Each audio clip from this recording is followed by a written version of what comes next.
today. Frank Caliendo. He's a comedian, actor, writer, and he does great impressions.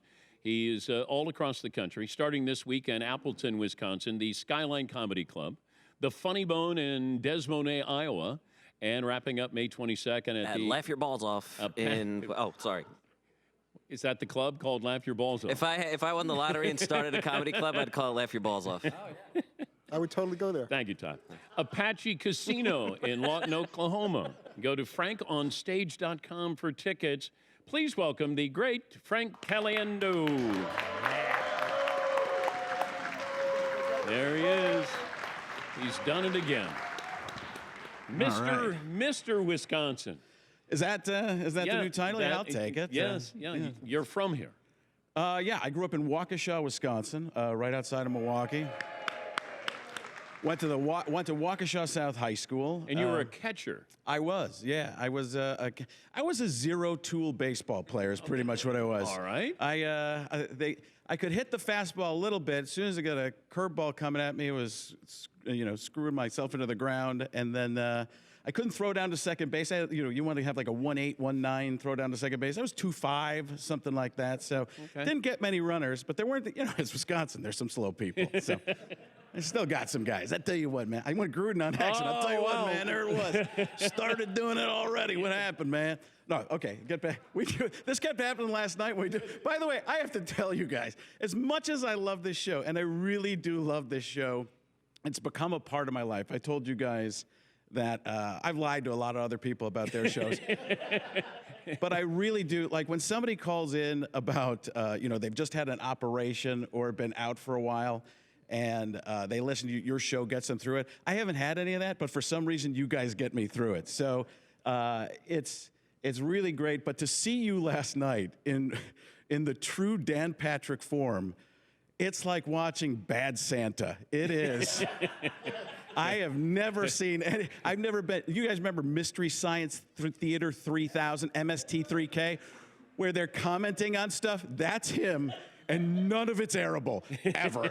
And you're just going, who is this guy? I like him more than the TV guy. Yeah. Yeah, he kept saying, are you really like this? I go, yes. Oh. Yes, I am. Oh, my goodness. It was wonderful. It was, it really was. And okay, but when all else fails, you go Gruden?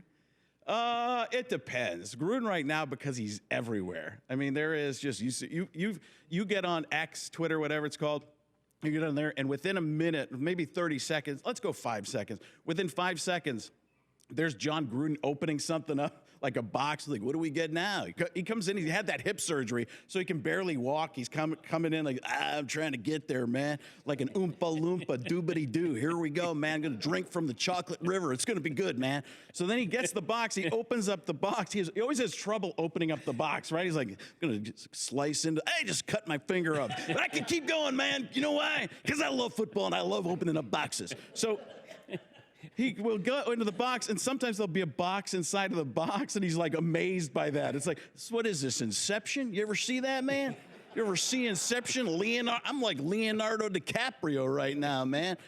He and I have the same situation. So I'm opening up a box. There's another box. I don't know what to do, man. Luckily, I still got that tool in my hand. I got to go inside a box. You ever see those Russian nesting dolls where there's a doll inside of a doll, inside of a doll? You open up, the last one's Chucky. I'll tell you what, man.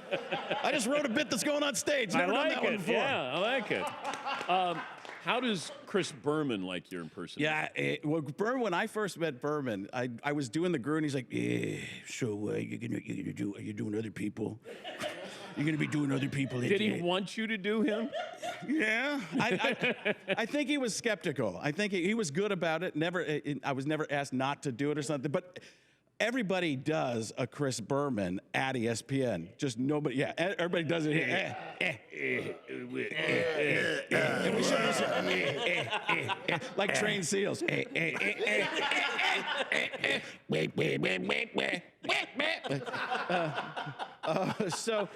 But everybody does one there, and but when you do all the makeup and stuff like that, sit at the desk and here we are in the frozen tundra of Lambeau Field, and we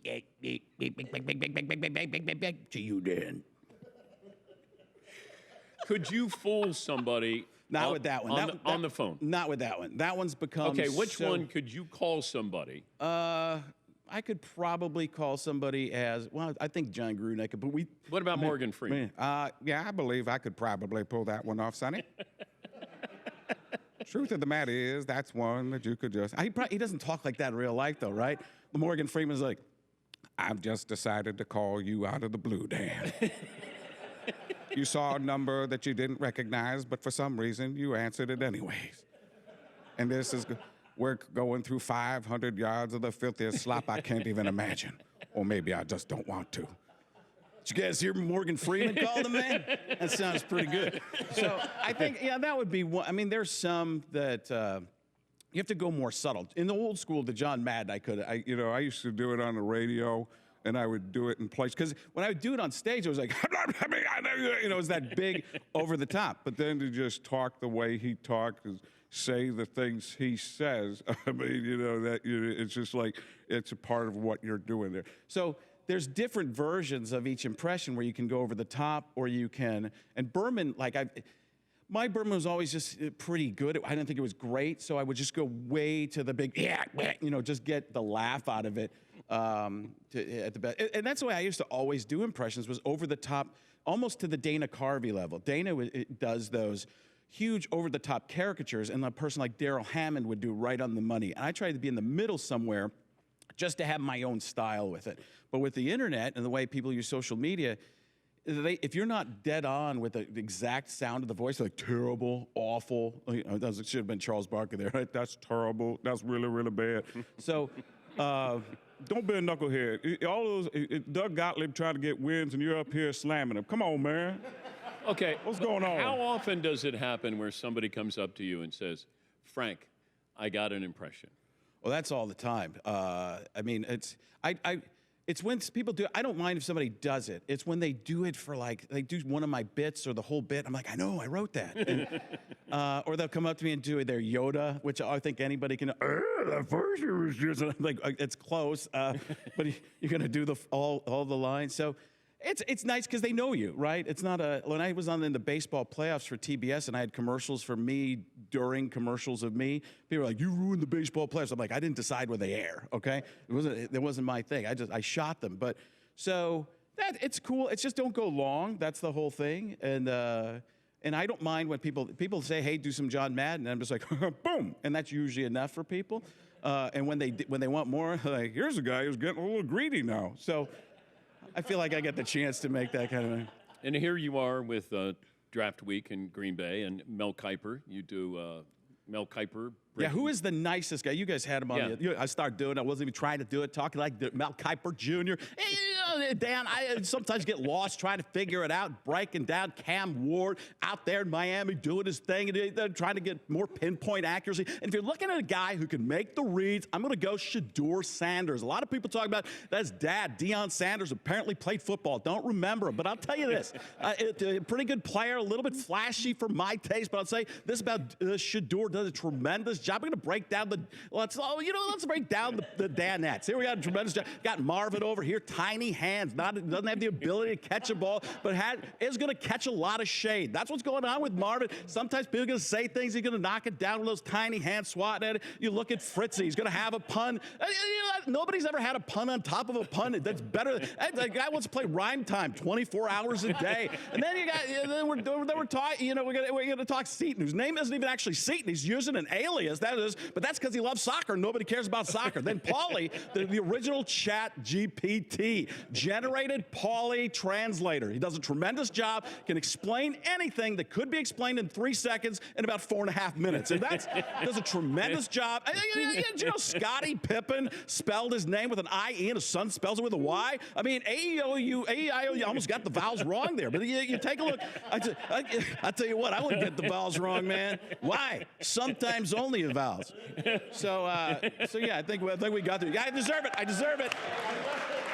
Fritzy is so happy we haven't gotten to the Fritzy impression yet. I was just going to get to that. So we were rehearsing yesterday here in Green Bay, and Frank comes over, and all of a sudden Frank's observing everybody, And He just tried not to do it. and then you just decided to do a Fritzy impersonation. Guys.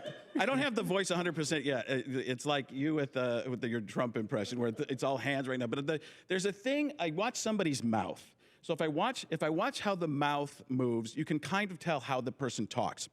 If you watch their eyes, that's how I get how they think a little bit more. So Fritzy's a lot of times going to say something, and at the same time, he thinks it's going to crush, but he's also really worried that it's going to go real flat. I don't know how you can have, breaking it down to Mel Kiper, I don't know how you can have that kind of a bravado and at the same time be worried about what you're going to say.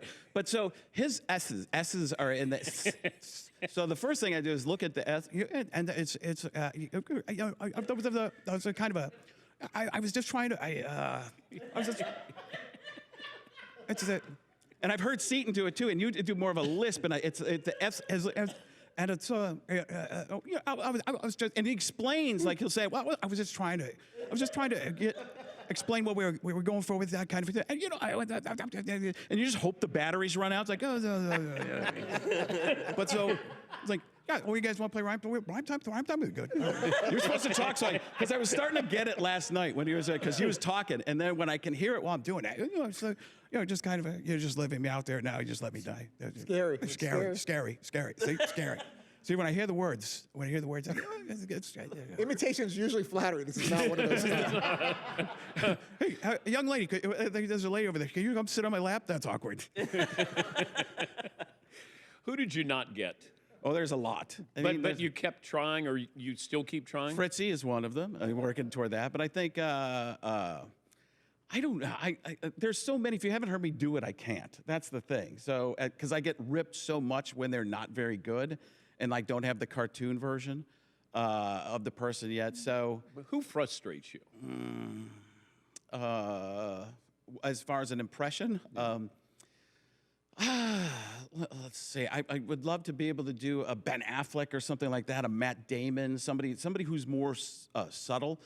I've found little things with some people. What about Timothy Chalamet? I think, Chalamet. Yeah, Chalamet. Hey, Danny, how you doing, man? That sounds pretty good. You want to come down, put a mustache on, and be in another movie? There we go.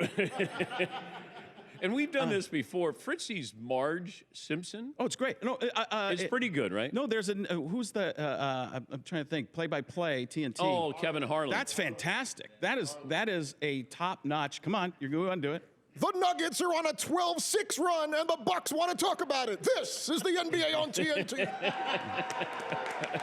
That is. I've texted you before. I've texted him before during the show and said that's one I could never get. And the problem is now that you've gotten this is the NBA on TNT, and mine always turns into Marv Albert. Yes, but so when you do that now, that's the tag that's the perfect tag, but I could never use it because you use it. So it's one of those like, he nailed it. Now I've got to find something different because that's the thing you've latched onto with it, which is the perfect thing to do. Because no matter what you say, you end it with that and always. Well, I appreciate that very much. Thanks. Yeah, now he's going to do more. There we go. Now I'm going to sing some. This is the NBA on TNT.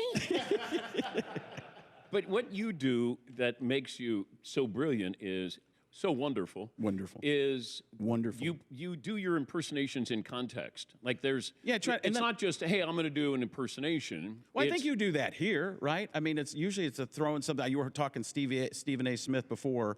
You throw it out in the midst of a conversation. I'm just having the conversation with myself when I do it. So that's. You do Stephen A. Smith. I understand where you're coming from with some of these things, Mr. Patrick. When I first met Stephen A., he's like, he was at ESPN, then he went to Fox for a little while, and then he went back to ESPN. I saw him in an elevator when I was going to shoot the NFL on Fox stuff. And he said, Mr. Caliendo, of all the impressions and impersonations you do me a favor. Don't ever do me. And then I saw him at the Super Bowl a couple years ago, and there were like 50 people around, by the way. Like, there's like 50 people surrounding Stephen A. You gotta understand, there's people trying to get at me.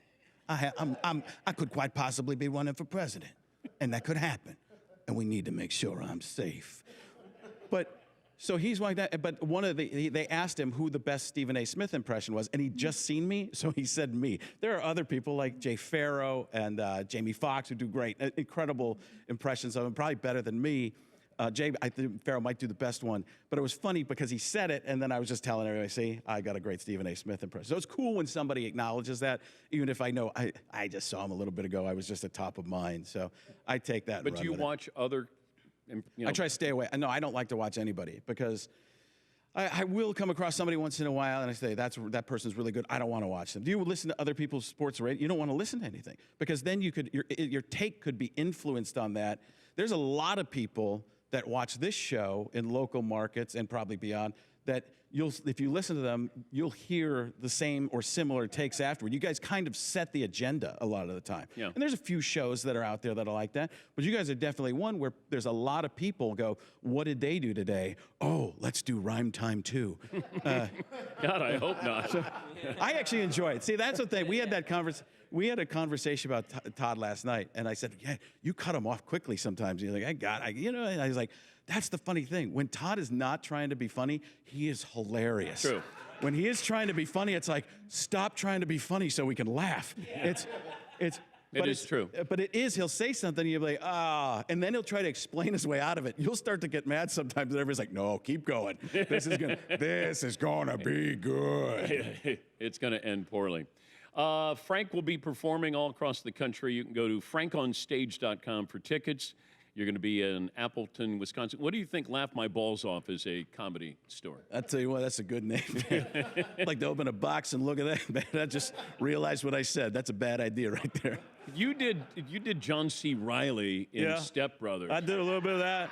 Yeah, that's one of those. I love that you're getting into this while you're supposed to be doing the plug. Thanks, Dan. Did you touch my drum set? Did you touch my drum set? I think you touched my drum set. I do him in an animated Disney movie. He's an ant. Did you touch my anthill? Did you touch my anthill? Because it looks like somebody stepped on it. That's what it is. So, because if you bring it up, it becomes Seth Rogen. I didn't even know we were doing that. Light up. He'll be in Appleton, Skyline Comedy Club, the Funny Bone in Des Moines, and Des Monet. Des Monet. I had the same flight attendant. Oh my God! When she was saying, we are touching down in Chicago, and then we will be going to Des Monet, and I went, oh my God! And I'm next to Paulie. I didn't correct her, and she said, you could just see people go, did she say Des Moines, Iowa? I'm pretty sure she said it. Actually, she might have said it. frankonstage.com. Great to see you. Great to see you guys. Thanks, everybody. Thank you. Thank you. We'll close up shop here after this.